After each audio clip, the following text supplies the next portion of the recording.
Founded in 1729, Arlington Street continues today as a gathering place for progressive people of faith in the greater Boston area and beyond.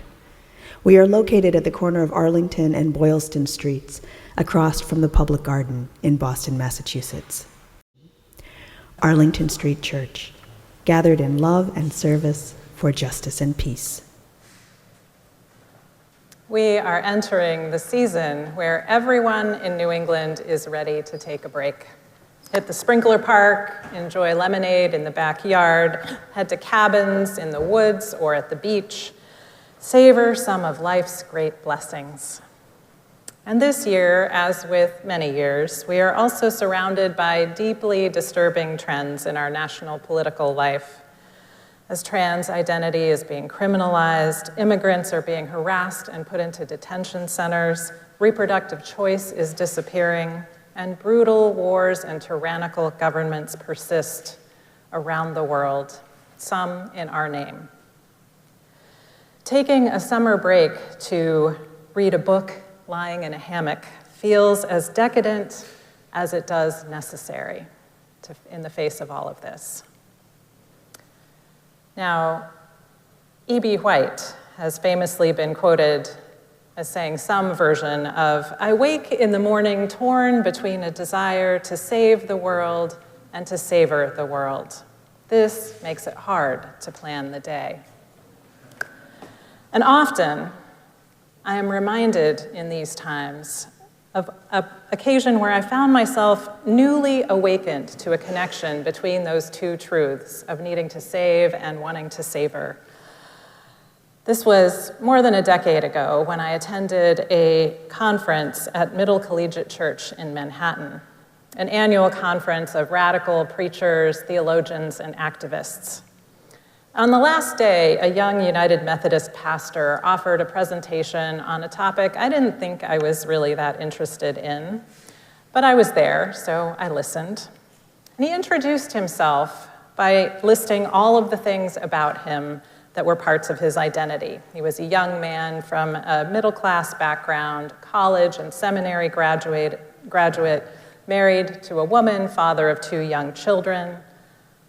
But he said, "The main thing you need to know about me, more important than any of those other things. In fact, the only thing you need to know about me if we are really going to be acquainted is that I am a child of God." Now, we've all heard people say that before, haven't we? It's a pretty common turn of phrase, and some of us might be fond of saying it ourselves. And often it is, though, said with a kind of preciousness, isn't it? Like it's an inoculation from ever being wrong, or worse, a way of justifying everything you think or say or believe as the right thing. After all, who would argue with a child of God? For all of the reasons that that phrase can seem at best naive and cliche, and at worst a tool for tyranny, I have to admit, when he said this, my inner self rolled her eyes a little bit. Maybe my outer self did too. But then he went on. "Child of God," he said. Child of God. Someone still learning, still growing, in fact, perpetually learning and growing. Someone not finished, but deeply valued. And also, child of God, not God. Neither responsible for all of the ills of the world, nor capable of knowing how to cure them all. I began to realize that this young man was speaking exactly to the tender place in me that was rolling its eyes. In a world where we have so many layers of identity we shift among all the time, parent, child, teacher, student, friend, caregiver, professional, worker, labels of ethnicity and race, nationality, cultural identity, sexual orientation, gender identity, all of which say something important about us, but none of which capture the whole of our existence. What would it mean if we encounter each other first as children born of the same source? Now, I don't mean God who picks favorites and controls the world like a puppet on a string. The old man sitting on the cloud who saves some and damns others. I mean, the God that is the source of life itself, the connective tissue of the universe. The essence that brought life in its splendid diversity into being and shows up through all of our differences to surprise us with the depth of its mystery. I mean, God who is present as the power of connection in the midst of tragedy and known in the splendid miracle of each person born on this earth. How might it change how you walk into an unfamiliar room if you first knew and thought of yourself as someone who is loved everywhere? Not a stranger, not a misfit, child of this universal God. How might it change how we greet one another, create our laws, elect our leaders, if that was our grounding truth? And if the holy is present in all of us children, what is there to compete for besides making the world the best it can be for all of us? How might we spend our time and money differently if we had no worth to prove, if our belovedness was a given? How might we create community differently if the first aim of religion was to thrill in the beauty of difference rather than fear it? And we would thrill in that difference because each one of those differences is an opportunity to know the holy in and through us in a brand new way.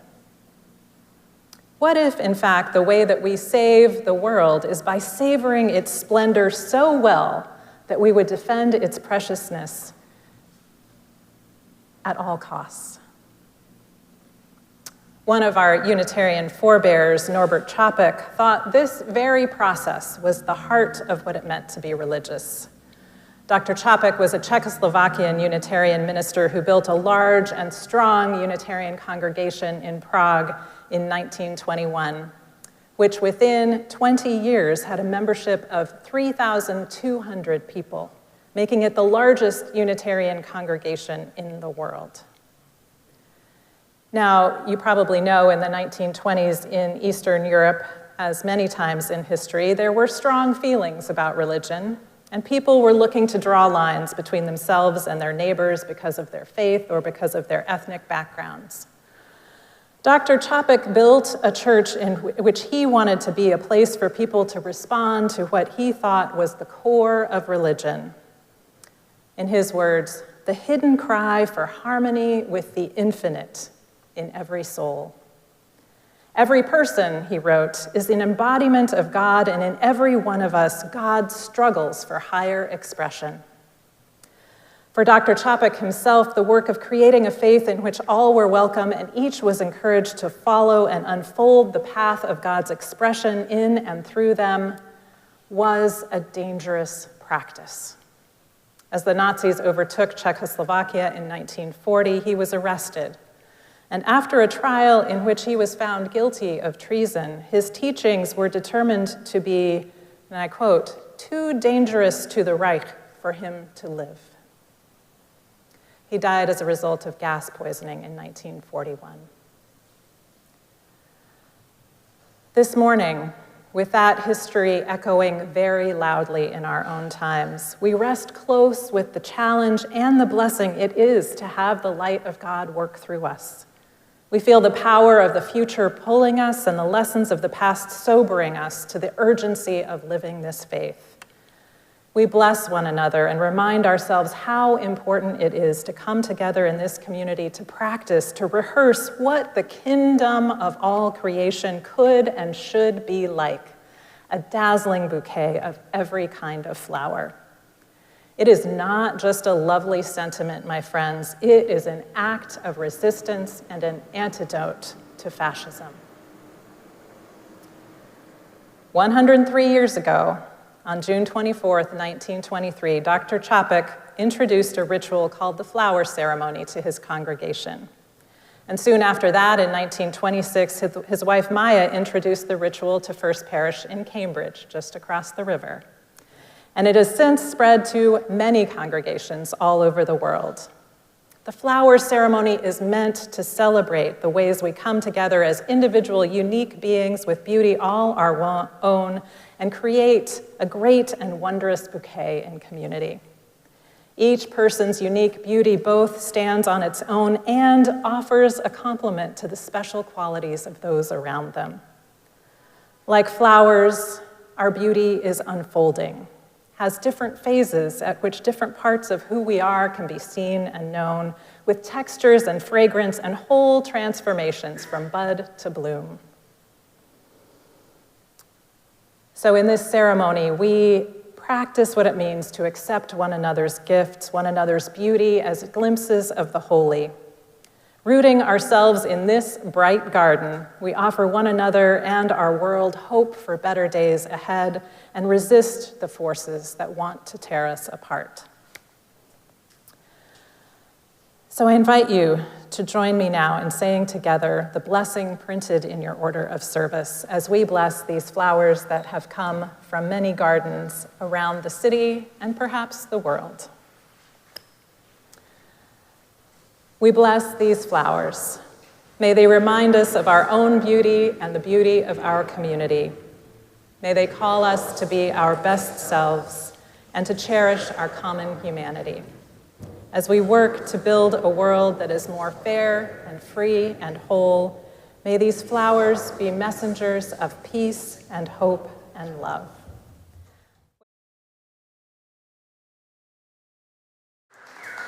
My friends, may we love one another through our disappointments and through our great joys and moments of connection. Let us see and hold these flowers as exemplars of the beauty and the possibility of community and a world made whole in peace, justice, and transformative love. In our benediction tradition, I invite us to share and shine our love and light on one another as we raise our hands, putting them next to our Zoom squares or radiating that love out from our fingertips in the sanctuary to people on our left and our right.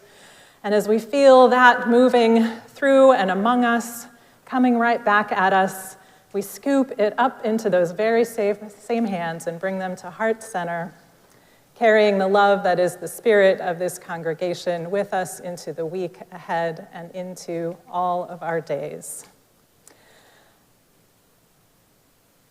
The service begins, my friends, when the service ends. Let our service begin. Amen.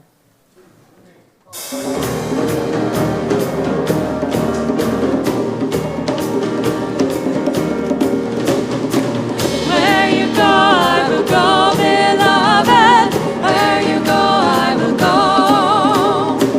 Where you go, I will go, beloved. Where you go, I will go. For your people are my people. Your people are mine. Your people are my people. Your divine, my divine. Where you go, I will go, beloved. Where you go, I will go. Where you go, I will go, beloved.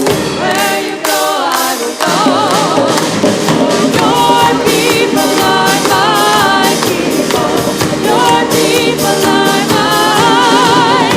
Your people are my people. Your divine, my divine.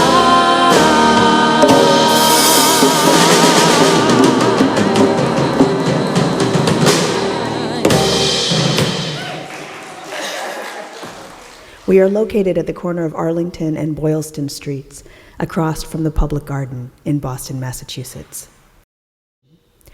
Arlington Street Church, gathered in love and service for justice and peace.